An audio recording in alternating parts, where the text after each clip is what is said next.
குரு பிரம்மா குரு விஷ்ணு குருதேவோ மகேஸ்வரः குரு சாக்ஷாத் பரபிரம்மா தஸ்மை ஸ்ரீ குருவே நமோ நமக. வணக்கம் நண்பர்களே, எல்லோரும் எப்படி இருக்கீங்க? நல்லா இருக்கீங்களா? இன்றைக்கி ஒரு விளாக் பார்க்க போகிறோம். நம்மளுடைய பிராத்திகுளம் ஸ்ரீடி சாய்பாபா ஆலயத்தில் ராமநவமி பூஜை ரொம்ப சிறப்பாக நடந்தது. அதை பற்றி நம்ம பார்ப்போம். காலையிலே ஒரு எளிமையான ரங்கோலி போட்டுட்டோம். கலர்ஸ் கம்மியாக இருந்தது, அதை வச்சு எளிமையாக சூப்பராக ஒரு ரங்கோலி போட்டுவிட்டோம். அப்புறம் இங்கே செம்பருத்தி பூக்கள் பூத்திருந்தது, அதை பறித்து சுவாமிக்காக எடுத்து வச்சுக்கிட்டோம். ஹோமம் நடத்தினாங்க. அந்த ஹோமத்தில் எல்லா பக்தர்களும் கலந்துக்கிட்டாங்க. பக்தர்கள் கலந்துக்கிட்டு அவங்க கையாலே ஹோமத்தில் பொருட்கள் எல்லாம் போட்டாங்க. ஆலயத்தில் முதல்ல நுழைவில் என்ட்ரன்ஸில் ராஜ கணபதி வீற்றிருக்கிறாரு. அதுக்கப்புறம் பக்கத்துலேயே வீர ஆஞ்சநேயர் இருக்கிறாங்க. அப்புறம் உள்ள பாபா இருக்காங்க. துவாரகமாய் இருக்குது, அதில் துணி இருக்கும். அப்புறம் சாவடி இருக்குது. பின்னாடி பாபாவுக்கு பின்னாடி தத்தாத்திரேய சுவாமி இருக்காங்க. அப்புறம் பெரிய அன்னதான மண்டபம் இருக்குது. வாங்க, ஆலயத்துக்கு வாங்க. இந்த ஆலயத்துக்கு வந்தான்னா சாய்ராம் எப்படின்னா மன அமைதி கிடைக்கும். எவ்வளோ மனசில் குழப்பம் இருந்தாலும் சரி, கவலைகள் இருந்தாலும் சரி, எது இருந்தாலும் பரவாயில்ல.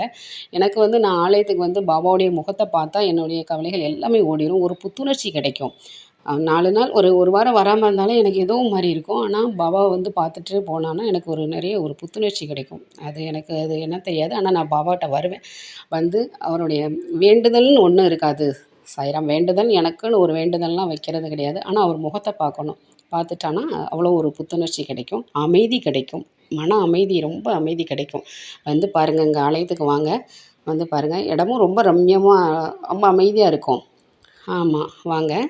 இப்போது ஹோமம் நடந்துட்டு, ஹோமத்தில் எல்லா பக்தர்களுமே கலந்துட்டு பிரார்த்தனை பண்ணிக்கிட்டாங்க. ஹோமம் நடந்த உடனே காலையில் ஆஞ்சநேயருக்கு சிறப்பு அபிஷேகம் நடந்தது. பால், தயிர், வெண்ணெய் எல்லாமே வச்சு அவருக்கு அபிஷேகம் முடிச்சுட்டு வெண்ணெய் வச்சு அலங்காரம் பண்ணிட்டாங்க. நல்லா இருந்தது. சிறப்பு பூஜையும் நடந்தது. அதுக்கப்புறம் அன்னதானம் நடந்தது. காலையில் மதியம் சாப்பாடு அன்னதானம் நடந்தது. எல்லா பக்தர்களும் கலந்துக்கிட்டாங்க. ஆரத்தி முடித்த உடனே அன்னதானம் கொடுத்தாங்க. அப்புறம் மாலையில் பாபாவுக்கு சிறப்பு அபிஷேகம் நடத்தினாங்க. முடிச்சுட்டு மாலை ஆரத்தி நடந்த உடனே பக்தர்கள் கையாலே ஆரத்தி நடந்தது. மாலையில் முடித்தோடனே சிற்றாரத்தி சாய்ராம் எடுத்தாப்புல முடிச்சுட்டு எல்லோரும் மாலையிலேயும் இரவு அன்னதானம் இருந்தது. எல்லோரும் சாப்பிட்டாங்க. சாப்பிட்டுட்டு பாபாட்ட வேண்டுதல் வச்சாங்க. அதே மாதிரி எல்லாருக்கும் எல்லாம் கிடைக்கட்டும்னு நம்ம பாபாட்ட வேண்டிக்கிருவோம்.